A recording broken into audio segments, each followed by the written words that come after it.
إحدى مبادرات التحول الوطني هي مكافحة التصحر بزراعة 10 ملايين شجرة بحلول 2020. احنا ما نتكلم عن البيئة، لا نتكلم عن ترف. الشجرة وزراعة الأشجار ليست ترف أو أمر كول، هي ضرورة وحاجة ملحة جدا اليوم لبيئتنا، لمستقبل أولادنا، لمستقبل بلدنا.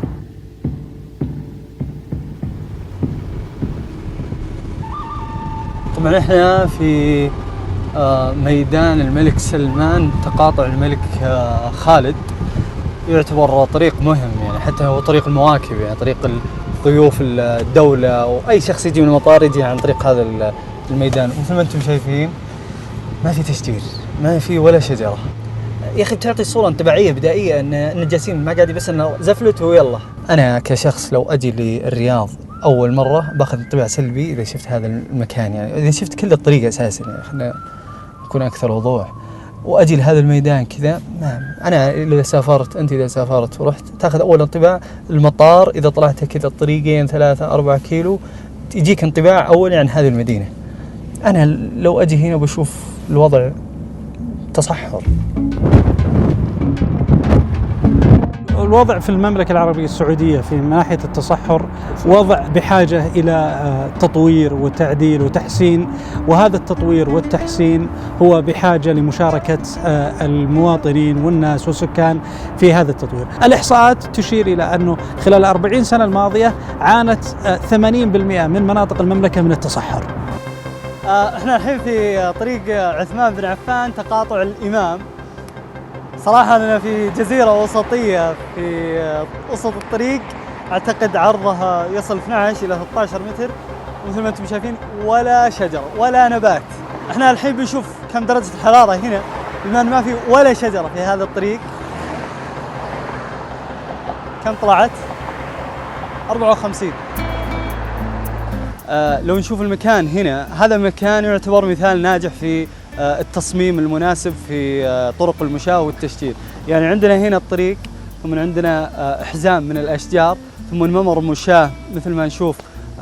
ما في أي معوقات مثل بعض الطرق عندنا في الرياض، تلقى ممر المشاة في وسطه فيه حوض نخل، حوض الشجرة. يعني حتى المواقف والأحواض اللي كانت مخصصة للزراعة للأسف مثل ما أنتم شايفين ما فيها أي شيء. لو نقيس مثلا درجة الحرارة، نشوف إيش الفرق بين المناطق المشجرة وغير المشجرة. 27 تقريبا. الفرق كم؟ يلا صور.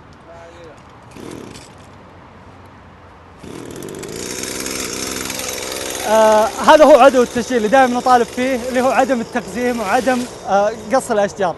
أثناء التصوير صادفنا يعني مجموعة عمالة في طريق الملك فهد يقومون بتقزيم الأشجار. دائما نطالب بعدم التقزيم، دعوا الأشجار، كن لها دور. تفضلوا. كيف عبث الأشجار، وأشجار بعضها معمرة أكثر من آلاف السنين.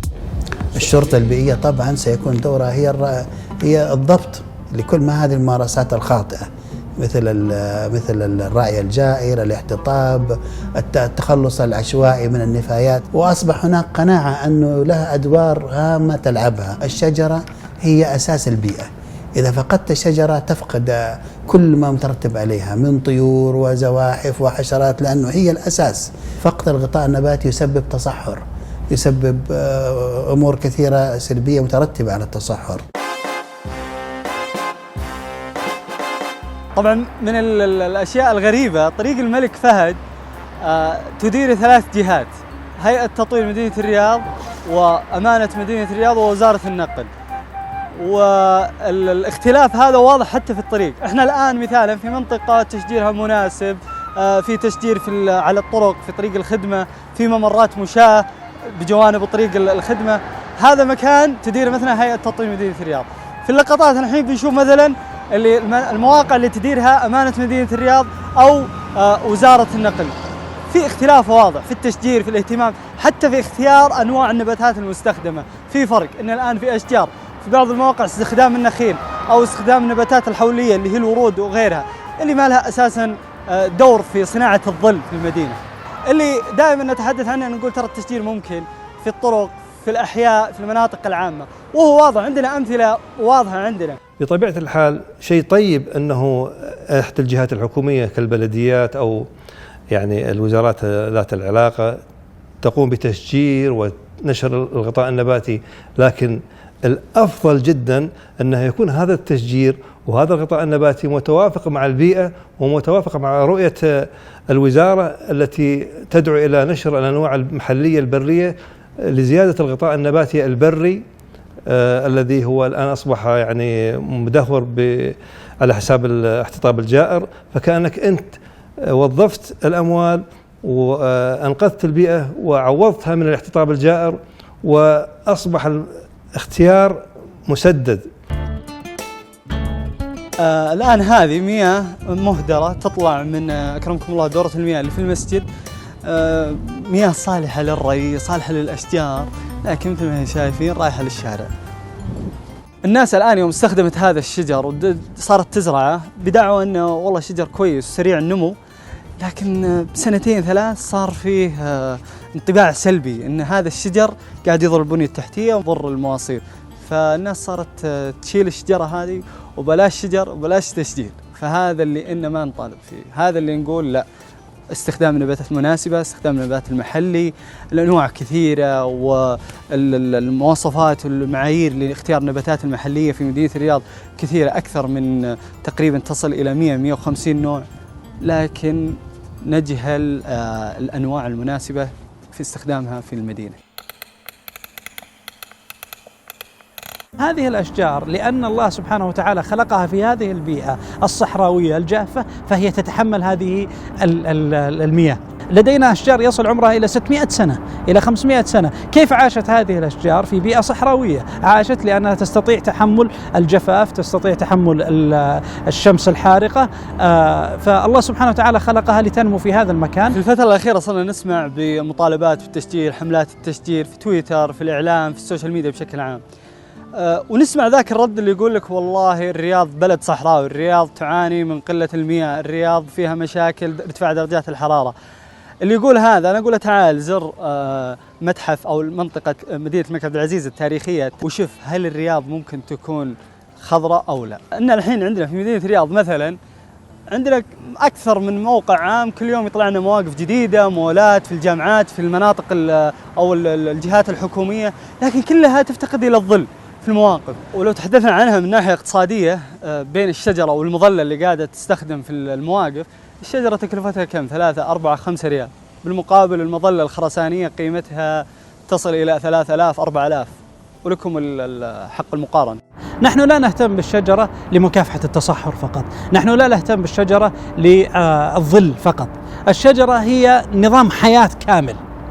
هناك طيور تعيش على هذه الأشجار، هناك نحل، هناك حشرات مفيدة، أشياء كثيرة، هناك رطوبة، أشياء كثيرة تحققها هذه الشجرة. فحينما نتحدث عن الشجرة لا ينصرف الأمر إلى العواصف الرملية أو غير ذلك، وإنما نحن نتكلم عن نظام حياة. أنا الحين قاعد أمشي في أحد أفضل أحياء مدينة الرياض، اللي قاعد أشوف اللون البيج طاغي، ما في أي ارتداد مناسب، حتى ممر المشاة ما في لي أنا كشخص يمشي برجوله مو بالسيارة، ما في أحواض التشجير، البلدية لها اشتراطات معينة، ما في اشتراطات تعنى بموضوع يعني يكون في أحواض للأشجار. أنا الآن لو بكرة بيفتح المترو كيف أمشي الحين للمترو؟ الجو أنتوا تحسون بالجو الآن استشوار، كل يوم والثاني يطلع لنا حي جديد. فالبلديات والأمانة ما قاعدة تواكب هذا النمو السكاني في موضوع أني خلاص بسوي حديقة وبسوي مرفق حكومي ومدرسة. ليش الحديقة ما تتبناها جهات وشركات وقطاع خاص ومتبرعين؟ أنا أوكي، أنا بأتبرع للمدينة اللي أنا فيها، تفتح كتبرعات كمسؤولية اجتماعية للشركات، هذا بيساعد وبيساهم مع الوزارة مع البلدية على مواكبة النمو السكاني في المدينة. للأسف اللي جالس نشوفه هنا الآن، هذه الأرض عبارة عن مكب نفايات، سكن عمال، كرفان، وهذا حي الآن له تقريبا 10 إلى 12 سنة ومكتمل السكان ولا في حديقة. سؤالي للبلدية، متى تجي الحديقة؟ العمل بدأ في خلال الشهور الماضية بدأنا في تنفيذه. التحدي كبير ولكن الطموح كبير والأمل كثير، ونحظى بكثير من الدعم من الدولة، ونحن نخطو بخطوات سريعة إن شاء الله في سبيل تحقيق أهداف الرؤية.